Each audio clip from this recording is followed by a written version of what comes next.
E aí, pessoal, tudo bem? Sejam muito bem-vindos a mais uma aula de contabilidade avançada.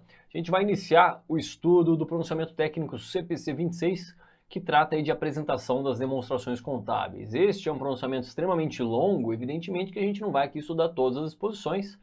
Vou focar naquelas disposições que costumeiramente têm sido cobradas em provas de concurso, ok? Então a gente vai focar aqui objetivamente principalmente em relação à demonstração do resultado abrangente, que é uma demonstração prevista no CPC 26, não é prevista na Lei 6404, e despenca, né? Tem despencado nas provas recentes, provas de 2017 e 2018.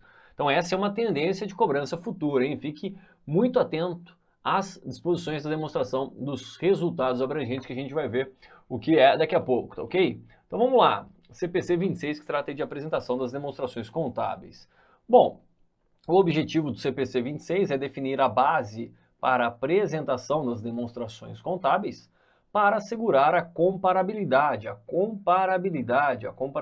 tanto com as demonstrações contábeis de períodos anteriores da mesma entidade, quanto com as demonstrações contábeis de outras entidades, ou seja, se eu não tivesse aí mais ou menos um padrão, né, ficaria muito difícil essa comparabilidade, ou seja, eu sou um investidor e eu quero adquirir ações de uma determinada entidade. Eu pego lá o balanço patrimonial, a demonstração do resultado do exercício, deve ser de várias entidades e vou o quê? Comparar. Se não tivesse um padrão mais ou menos ali definido, né, ficaria difícil essa comparação, né? Então veja que o CPC 26 ele tem exatamente esse objetivo, né? Definir uma base para a apresentação dessas demonstrações contábeis, ok? Bom, nesse cenário, estabelece requisitos gerais para a apresentação das demonstrações contábeis, diretrizes para a sua estrutura e os requisitos mínimos para o seu conteúdo. Bom, vamos pegar aqui algumas definições, né, constantes aqui do CPC 26. Então, demonstrações contábeis de propósito geral são aqueles cujo propósito reside no atendimento de necessidade de informações dos usuários externos que não se encontram em condições de requerer relatórios especificamente planejados para atender às suas necessidades particulares. O que isso quer dizer, né? A gente vai estudar isso aqui muito na próxima aula, né? Onde a gente vai falar do CPC 00. Bom, usuários externos das demonstrações contábeis. Primariamente, quem são os usuários externos? Investidores e credores, como um banco, por exemplo. A administração da entidade, ou seja, é um usuário interno, ela tem condição de solicitar a informação que ela deseja internamente, através de um relatório interno, por exemplo. Então, quando eu falo de demonstrações contábeis de propósito geral, ou seja, eu vou evidenciar as demonstrações contábeis com o propósito de atender às necessidades de qual tipo de usuário? Usuário interno ou usuário externo? Obviamente que é o usuário externo, porque o usuário interno, conforme eu disse, ele pode pegar essas informações que ele deseja através de relatórios internos. Agora eu, por exemplo, eu, professor Igor, né, eu quero adquirir ações de uma entidade. Onde que eu vou conseguir essa informação? Vou ligar lá na entidade, vou pedir? Não, né? Não vou conseguir informação alguma. Eu consigo isso através dos demonstrativos contábeis, ou seja, das demonstrações contábeis evidenciadas e publicadas pela entidade, ok? Portanto, eu, Igor, o investidor, eu sou um usuário externo, um usuário que tem essa necessidade, portanto, é para mim, né, para mim que essas demonstrações contábeis serão basicamente elaboradas, ok? Para mim e para credores, ok? Bom, omissão material ou divulgação distorcida material. Então, olha lá, as omissões ou divulgações distorcidas são materiais se puderem individualmente ou coletivamente influenciar as decisões econômicas que os usuários das demonstrações contábeis tomam com base nessas informações, né? Então, seja uma omissão ou uma divulgação distorcida, ela é material quando um usuário toma uma decisão baseada nessa informação. Esse aqui é exatamente a característica da materialidade que a gente vai estudar também no CPC 00, ok? A materialidade depende do tamanho e da natureza da omissão e da divulgação distorcida julgada à luz das circunstâncias que a rodeiam. O tamanho ou a natureza do item ou a combinação de ambos pode ser um fator determinante para a definição da materialidade. Avaliar se a omissão ou divulgação distorcida pode influenciar a decisão econômica dos usuários das demonstrações contábeis e, nesse caso, se não são materiais, requer que sejam levadas em consideração as características desses usuários. Algumas definições só, tá? Antes da gente começar algumas questões. Bom, notas explicativas, a gente estuda isso aqui em contabilidade geral, né? Notas explicativas contêm o quê? Informações adicionais em relação às apresentadas nas próprias demonstrações contábeis. Ou seja, quando eu analiso o balanço patrimonial, a DRE, a DFC, a DMPL, a DVA, é um retrato muito objetivo. Por exemplo, eu tenho uma provisão lá no meu passivo, constante lá no meu balanço patrimonial, eu não sei exatamente o que é aquilo, eu sei que é uma provisão, né? Quem que vai explicar para mim por que eu provisionei aquele valor, em decorrência de que são as notas explicativas. Mesma coisa, eu vou fazer isso em relação às perdas estimadas com créditos de liquidação duvidosa e assim por diante. Ou seja, são informações, né, que não estão na própria demonstração contábil, ok? As notas explicativas oferecem, então, descrições narrativas ou segregações e aberturas de itens divulgados nessas demonstrações e informação acerca de itens que não se enquadram nos critérios de reconhecimento nas demonstrações contábeis, né? Por exemplo, informação de algum passivo contingente. Passivo contingente a gente viu que não é o que apresentado no balanço patrimonial como uma provisão. Mas se a probabilidade de perda for possível, quem vai divulgar isso são as notas explicativas. Então, por mais que ele não seja evidenciado no balanço patrimonial, as notas explicativas irão então, dar explicações adicionais a respeito desse item que não atendeu um critério de reconhecimento como provisão, ok? Essa que é a ideia. Bom, e aqui sim, esse sim, extremamente importante, hein? Isso aqui tem sido tendência, hein? Tendência para provas futuras. Tendência para provas futuras. Então, muita atenção aos outros resultados abrangentes, né? Quando eu falo em outros resultados abrangentes, eu estou falando de itens de receitas e de despesa, incluindo ajustes de reclassificação, que não são reconhecidos na DRE. Não são reconhecidos na DRE como requerido ou permitido por algum pronunciamento, interpretação ou orientação emitido pelo CPC. Então, olha só. Outro resultado abrangente, a gente vai ver aqui os exemplos, né, que você vai ter que decorar. Você vai ter que decorar isso aqui. Você não precisa nem entender do que se trata, mas você vai ter que decorar esses exemplos porque tem despencado em provas recentes, tá ok? Então, muita atenção. O que são outros resultados abrangentes? São resultados que ainda não foram apropriados à DRE, de acordo com o regime de competência. Ou seja, são itens que afetarão o resultado no futuro, mas que transitoriamente ficam dentro do PL. Como exemplo ali de lançamentos na conta ajuste de avaliação patrimonial, ajuste acumulado de conversão. Então são itens que afetariam o resultado, mas que por alguma disposição de algum pronunciamento ou até disposição legal, não são apropriados de imediato no resultado. Ficam transitoriamente ali no PL, aguardando a apropriação do resultado quando, por exemplo, esse item for baixado. Então, exemplo clássico aqui que eu sempre dou é aquele instrumento financeiro disponível para venda, né? A Lei 6404 fala que o instrumento financeiro disponível para venda, ele deve ser avaliado ao valor justo, né? E a diferença, os ajustes realizados ao valor justo, por exemplo, o valor justo do item é de 110, no mês seguinte é 112. Esse ajuste de R$2 é um ajuste de valor justo, né, onde eu vou ajustar o valor do meu instrumento financeiro, do meu ativo, e o crédito correspondente, por exemplo, seria na conta ajuste de avaliação patrimonial dentro do PL, ou seja, não afetou o resultado. Esse é um típico caso de outros resultados abrangentes. Só cuidado, né, que a partir de 1 de 2018, o CPC 38, que trata de instrumentos financeiros, ele foi revogado pelo CPC 48.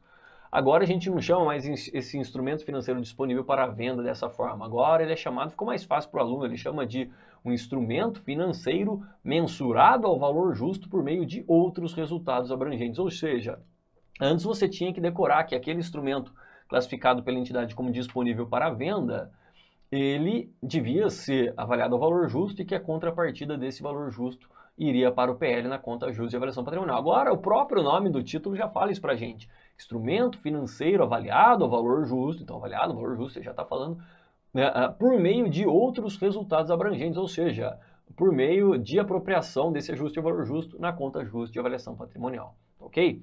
Então a demonstração do resultado abrangente nada mais é do que a DRE mais abrangente. A DRE, ela vai apropriando receitas e despesas e ela chega num resultado, seja um lucro ou prejuízo. Esse é o resultado apurado pela DRE. A DRA, ou seja, a demonstração do resultado abrangente, nada mais é do que o lucro apurado pela DRE, mais os outros resultados abrangentes que a gente acabou de ver, mais os outros resultados abrangentes. Então, é um resultado que mais abrangente, ou seja, eu estou considerando itens que vão no futuro ser apropriados ao resultado, mas que transitoriamente estão ali no PL. Então, eu tenho uma visão mais abrangente do que seria o resultado, como, por exemplo, se esses itens já tivessem sido baixados, já tivessem sido vendidos, por exemplo. Então essa é a tal da demonstração do resultado abrangente que os alunos têm tanta dúvida, né? Nada mais é do que uma DRE mais abrangente, porque ela considera itens que ainda não afetaram o resultado, mas que afetarão no futuro. Por enquanto eles ficam ali no PL, tá ok? Então, olha aqui, os componentes de outros resultados abrangentes incluem, isso aqui você tem que memorizar, eu vou colocar na cara de pau aqui, ó, você tem que decorar isso aqui, não importa se você não entende o que é isso aqui, você vai decorar isso aqui, ok? Isso aqui é muita tendência para provas futuras. Então olha lá, incluem variações da reserva de reavaliação quando permitidas legalmente. Vou colocar um asterisco aqui, por quê? Só para lembrar que no Brasil as reservas de reavaliação elas foram extintas, essa possibilidade, devido ao seu mau uso. O pessoal começou a reavaliar os seus ativos indiscriminadamente, né? Indiscriminadamente, e o que aconteceu? Ora, o pessoal acabou com essa hipótese. Então, as normas internacionais, elas permitem, e os CPCs, eles são emitidos tendo como base as normas internacionais, então tem aqui, né, quando permitida legalmente. No Brasil não é permitido, mas se uma questão de prova falar pra gente que as variações na reserva de reavaliação entram dentro dos outros resultados abrangentes, isso aqui está correto, ok? Está correto. Então veja que essa variação na reserva de reavaliação nada mais é do que algo que não passou pelo resultado, está ali transitoriamente no PL, né? Se eu vender aquele item, pronto, vou afetar o resultado. Então, quando era permitido, sim, né? Tratava-se também de algo que está transitoriamente no PL. Então, vamos verificar o item B. Ganhos e perdas atuariais em plano de pensão com benefício definido, reconhecido conforme o CPC 33. Eu não vou nem entrar no detalhe disso aqui, não vale a pena, não vai cair. O que vai cair é que ganhos e perdas atuariais em planos de pensão com benefício definido, reconhecido reconhecido conforme o CPC 33, entra no conceito de outro resultado abrangente. Então, decore isso aí, hein? Ganhos e perdas derivados de conversão de demonstrações contábeis de operações no exterior. Lembra que a gente viu o CPC 02, né? Vou escrever aqui. Lembra aquela conta ajuste acumulado de conversão, ele está falando isso aí. A conta ajuste acumulado de conversão não está dentro do PL? Sim, é algo que não afetou ainda o resultado, mas, por exemplo, se eu vender aquela minha subsidiária que eu tenho no exterior, por exemplo, vai afetar, então, o resultado. Então, transitoriamente, fica ali dentro do PL, aguardando uma baixa desse item, por exemplo, para aí sim ser apropriado o resultado, tá? Ganhos e perdas resultantes de investimentos e instrumentos patrimoniais designados, olha lá, designados a valor justo por meio de outros resultados abrangentes. Antigamente, antes do CPC 48 entrar em vigência, ele falava aqui dos instrumentos financeiros mensurados, classificados pela entidade como disponíveis para venda.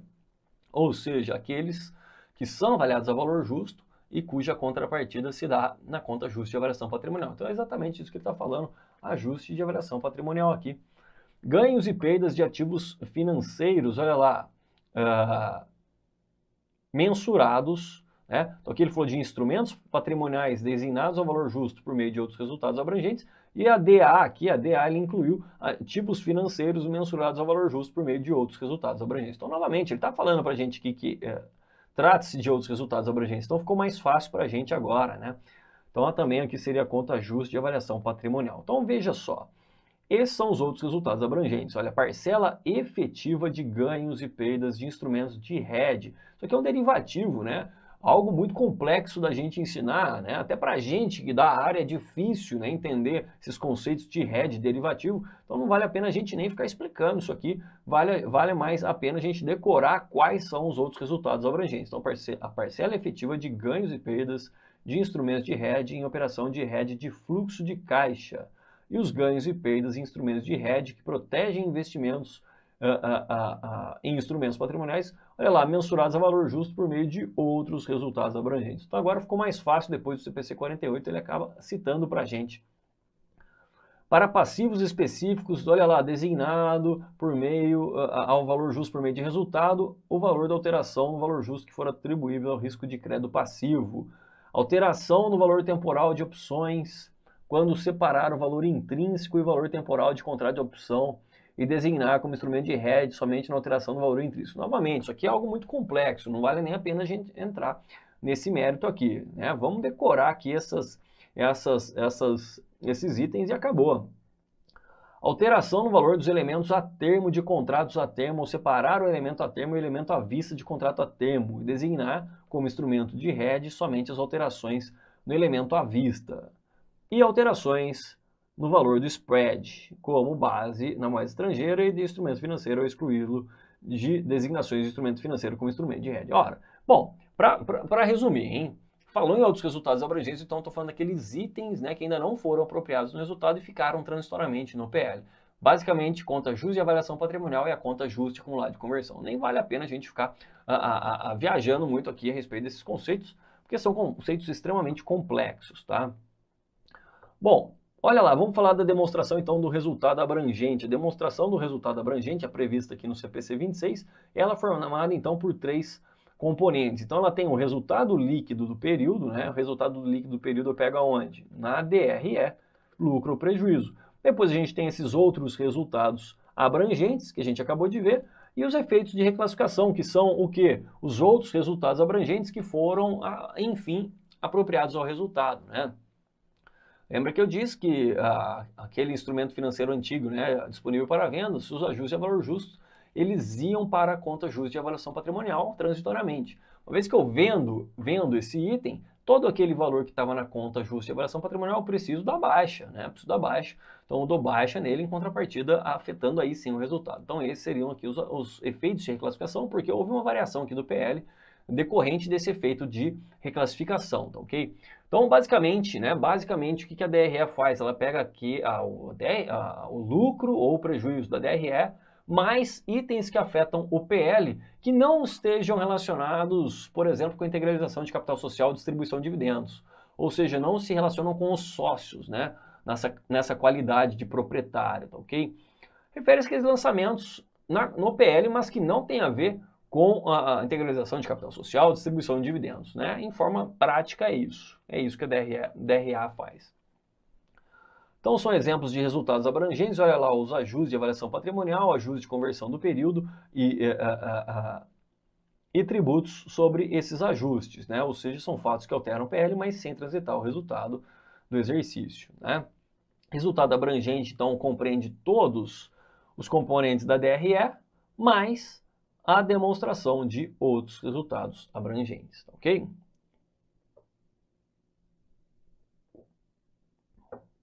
Bom, a entidade deve divulgar o montante do efeito tributário relativo a cada componente de outros resultados abrangentes, incluindo os ajustes de reclassificação na DRA. Olá, meus amigos, minhas amigas, e aí, gostou, curtiu o professor Igor Sintra? Top de linha, professor Igor Sintra, professor aqui da Lá Concursos, o professor de contabilidade geral e contabilidade avançada. Quero fazer um convite muito especial. Primeiro, para você concluir a gravação dessa aula, você terminar essa videoaula, porque você assistiu apenas um pequeno pedaço da totalidade da aula. Eu quero dizer para vocês o seguinte, que nós aqui da Lá Concursos, nós temos um super projeto de Cefaz Brasil, é isso mesmo. Todos os concursos de Secretaria de Estado de Fazenda, nós aqui da Lá Concurso, nós estamos preparados para te atender. Então, olha só, essas aulas, o módulo completo de contabilidade geral e contabilidade avançada e algumas revisões encomendadas para o professor Igor Sintra, este módulo, mais as outras disciplinas do concurso de Cefaz. Professor, quais outras disciplinas? Português, matemática, os direito administrativo, constitucional, civil, se tiver, penal, qualquer direito que tiver, mais legislação específica, direito tributário e assim por diante. Nosso curso, qualquer curso de Cefaz Brasil, ele custa apenas parcelas de R$60. R$600 é o nosso curso. Este curso nosso, Cefaz, com as aulas do professor Igor Sintra, custa apenas R$600. É isso mesmo, R$600, 180 dias de acesso. Você terá direito a todas essas videoaulas de direito, de todos os direitos, contabilidade, ou seja, o curso Cefaz completo, ponto a ponto, e mais legislação específica com nossa equipe de professores aqui da Lá Concurso. Então, espero vocês. Tem um link aqui embaixo, clique nesse link que você vai lá diretamente na nossa página da Cefaz Carreira Fiscal aqui da Lá Concurso. Espero vocês, um forte abraço, fique com Deus. Tchau, tchau. Clique lá.